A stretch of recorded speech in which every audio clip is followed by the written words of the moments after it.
Kilifi is a town on the Kenyan coast, home to many resorts and a popular tourist destination. It is not only a serene coastal town, but also a rural coastal city with close-knit livelihoods and a family-based social life.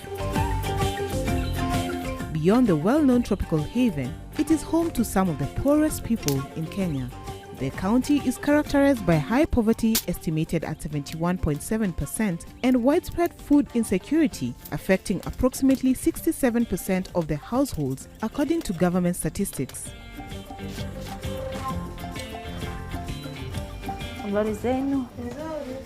Beatrice Nyambu Joshua has lived in Kilifi all her life.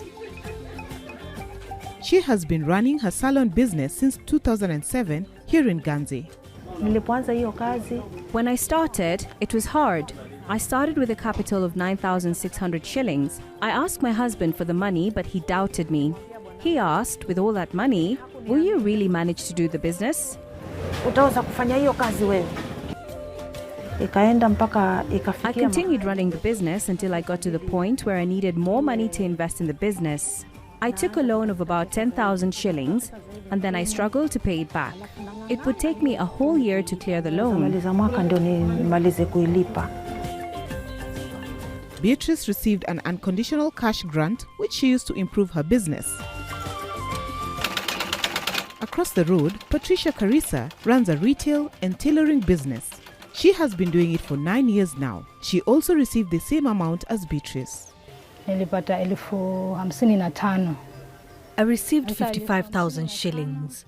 I withdrew 54,700 shillings because the transaction fee is 700 shillings. When I got the money, I bought clothes. The stock was worth 35,000 shillings. The rest I used to clear my loans. I used 19,000 shillings to top up my payments. I used the second installment of money that I received for my domestic needs. My firstborn child was sick with persistent headaches. I had to take him to an optician. They told me that his glasses would cost 10,000 shillings.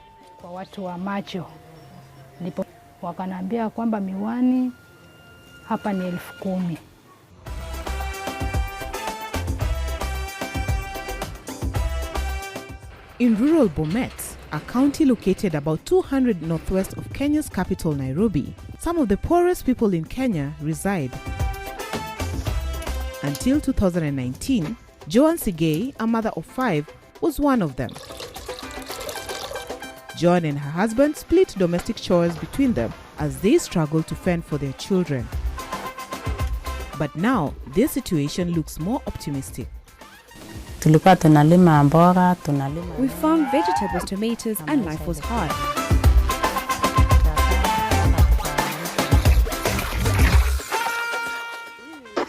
We even kept some cows.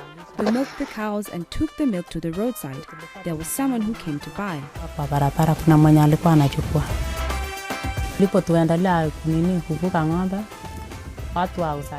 As we continued, the people giving aid came. They gave us money, 55,000 Kenyan shillings. This helped me to buy a chaff cutter, which I used to cut the grass for the cows and feed them.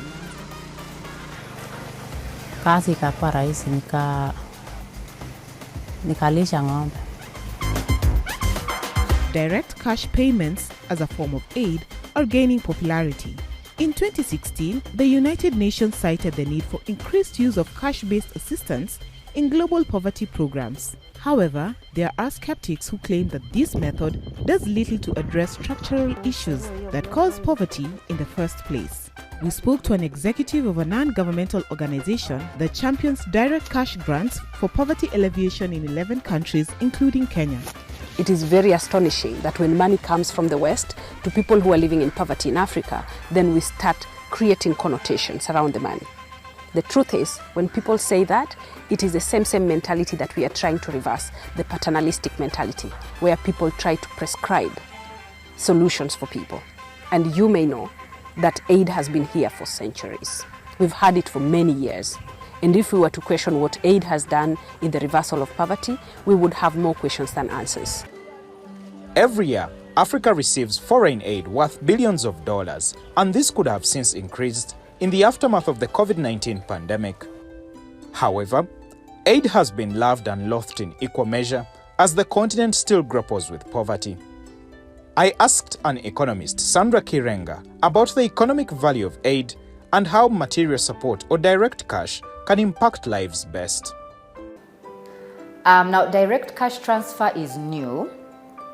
This is a new approach. There are some advantages with that, some benefits. So, for example, it surpasses a lot of bureaucracies that you would have if you looked at the traditional way of receiving aid.